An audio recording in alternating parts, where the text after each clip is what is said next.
Hello students, आज की इस 17 क्लास में आप सभी का स्वागत है। आज की इस क्लासेस में हम सीखने वाले हैं एक्सेल में टेबल बनाना और डेटा सॉर्टिंग करना। मतलब टेबल हम कैसे बनाएंगे और उस टेबल में बनाए गए डेटा को हम कैसे सॉर्टिंग करेंगे। इन सभी को सीखने के लिए इस क्लासेस को यानी कि इस वीडियो को आप पूरा जरूर देखें। चलिए इस वीडियो को हम शुरू करते हैं।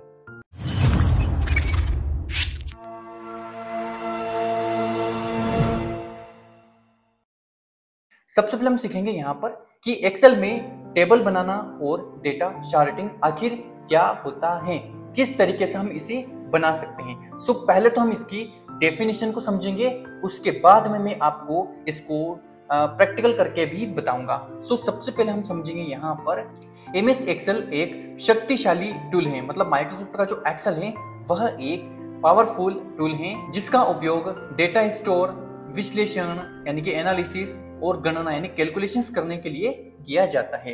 मतलब इसका जो यूजेस होता है वह main data store, analysis and calculations के लिए किया जाता है।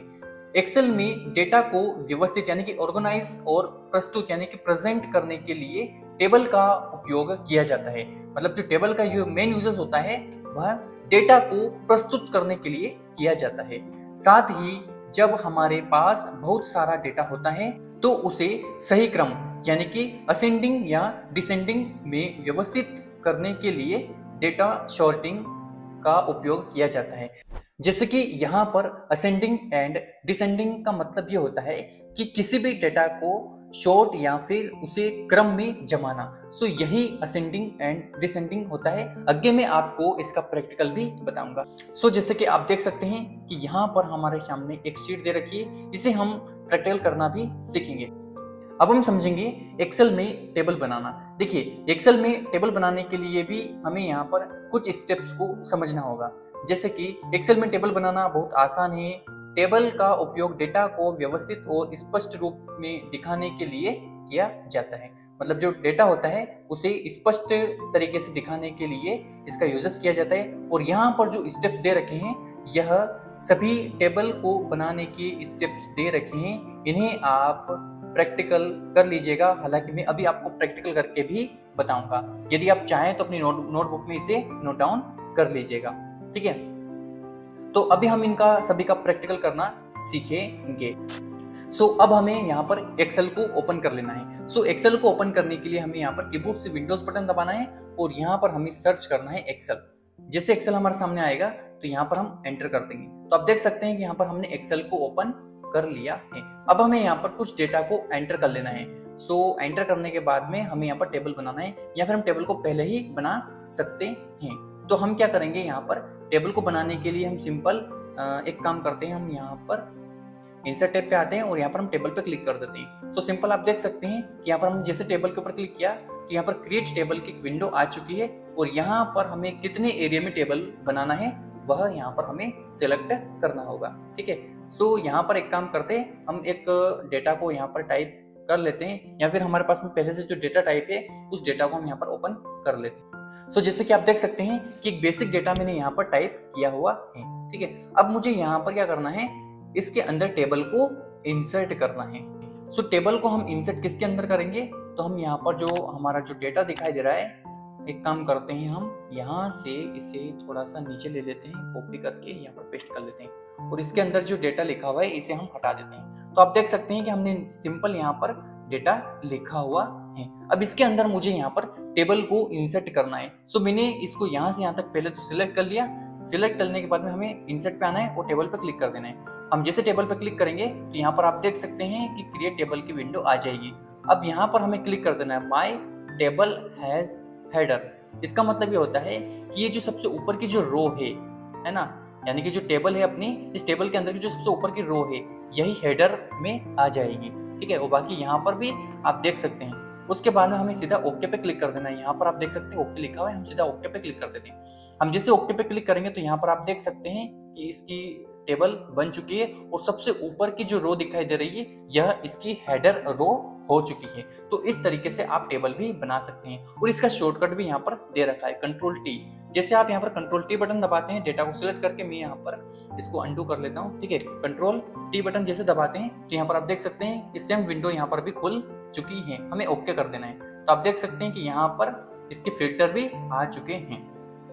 तो इस तरीके से आप टेबल को इजी तरीके से बना सकते हैं। तो सिंपल तरीका मैंने आपको यहाँ पर टेबल को बनाने का बता दिया है।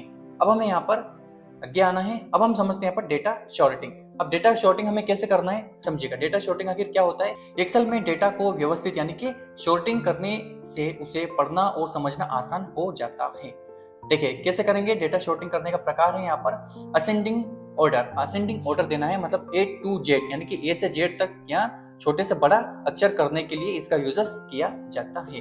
और इसी तरीके से डिसेंडिंग का मतलब ये होता है कि Z से A या बड़े से छोटे अक्षर करने के लिए इसका यूजेस किया जाता है। मैं आगे आपको बताऊंगा इसका यूजेस कैसे किया जाता है। इसकी स्टेप्स भी दे रखी है, इन स्टेप्स के जरिए आप इसे ला सकते हैं। तो हम सीधा चलते हैं एक्सेल के अंदर और हम ओपन कर लेते हैं उसी टेबल को।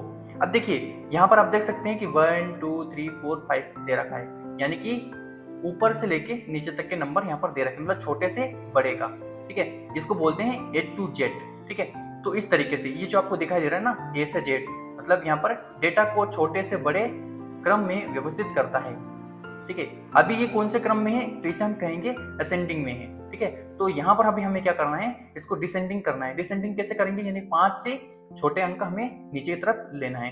तो हमें सिंपल क्या करना है, यहाँ पर इसकी स्टेप्स भी दे रखी है, आप चाहें तो इसकी स्टेप से इसे फॉलो कर सकते हैं। तो हम सीधा होम टैब पे आना है और हमें यहाँ पर शॉर्ट एंड फिल्टर पे क्लिक कर देना है। हम जैसे शॉर्ट एंड फिल्टर के ऊपर क्लिक करेंगे तो यहाँ पर आप देख सकते हैं A to Z यहाँ पर दे रखा है, यानी कि A से Z यानी छोटे से बड़े अंक तक आपको ले जाना है तो आप यहाँ पर क्लिक कर सकते हैं। लेकिन हमारा ऑलरेडी छोटे से बड़े पे ही जा रहा है, तो हम क्या करेंगे, यहाँ पर बड़े से छोटे पे के लिए शॉर्ट लार्जेस्ट टू स्मॉलेस्ट करना है। तो हम जैसे इसके ऊपर क्लिक करेंगे तो यहाँ पर आप देखेंगे कि ऊपर ऊपर 5 4 6 2 1 आ चुका है, ठीक है। तो इस तरीके से हम इसको शॉर्ट भी कर सकते हैं। और बाकी यहाँ पर आप आइकन देख सकते हैं, यहाँ पर आइकन भी इसका चेंज हो चुका है।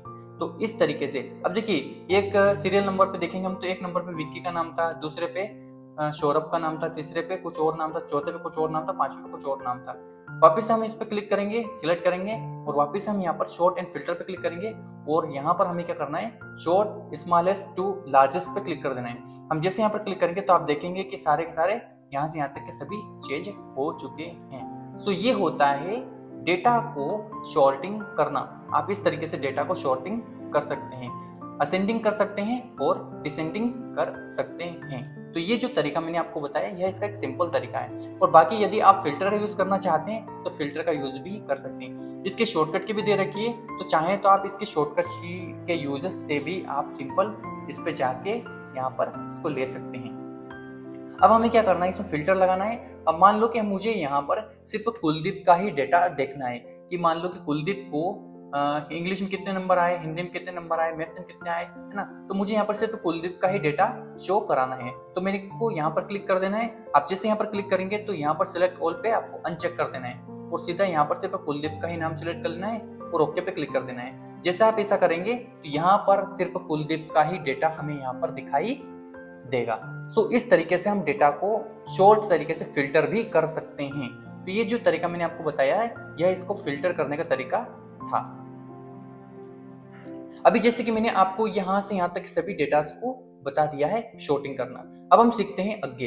अब हम सीखेंगे यहाँ पर एक्सेल में टेबल और डेटा शॉर्टिंग के महत्वपूर्ण बिंदु। अब देखिए इसके कुछ इंपोर्टेंट बिंदु है, यानी कि इंपोर्टेंस पॉइंट ऑफ व्यू, इसे आप अच्छे से समझ लीजिएगा, ठीक है। एक्सेल में टेबल बनाना डेटा को व्यवस्थित ऑर्गेनाइज करने में मदद करता है। मतलब जो टेबल होती है वह डेटा को सही से ऑर्गेनाइज करने में मदद करती हैं। और डेटा शॉर्टिंग से हम डेटा को अपनी जरूरत के अनुसार यानी क्रमबद्ध शॉर्टेड कर सकते हैं, मतलब क्रमबद्ध उसे हम कर सकते हैं हमारी आवश्यकता के हिसाब से। इससे जो डेटा होता है उसे पढ़ना और समझना आसान हो जाता है। उसके बाद में यहाँ पर टेबल बनाने के लिए कंट्रोल टी शॉर्टकट का उपयोग करें। मतलब अगर आपको टेबल बनाना है तो आप कीबोर्ड से सीधा कंट्रोल टी बटन दबा सकते हैं। इससे आप डायरेक्टली टेबल बना सकते हैं। उसके बाद में डेटा को अल्फाबेटिकली या न्यूमेरिकली शॉर्ट करने के लिए शॉर्ट एंड फिल्टर का उपयोग करें। मतलब यदि आपको डेटा अल्फाबेट्स में है या फिर नंबर्स में है, सो उसे शॉर्ट करने के लिए आपको हमेशा शॉर्ट एंड फिल्टर का ही यूजेस करना है। उसके बाद में डेटा को बेहतर तरीके से व्यवस्थित करने के लिए टेबल और शॉर्टिंग का सही उपयोग करें। मतलब इसका यह जो पॉइंट ऑफ है यह काफ़ी इम्पोर्टेंट है, इसे भी आप ध्यान से समझ लीजिएगा। ठीक है, सो यहाँ पर मैंने आपको डेटा शॉर्टिंग करना और टेबल बनाना सिखा दिया है। सो इस क्लासेस में बस इतना ही। मिलते हैं किसी एक और नेक्स्ट और इंटरेस्टिंग क्लास में। इस क्लासेस को देखने के लिए आप सभी का धन्यवाद।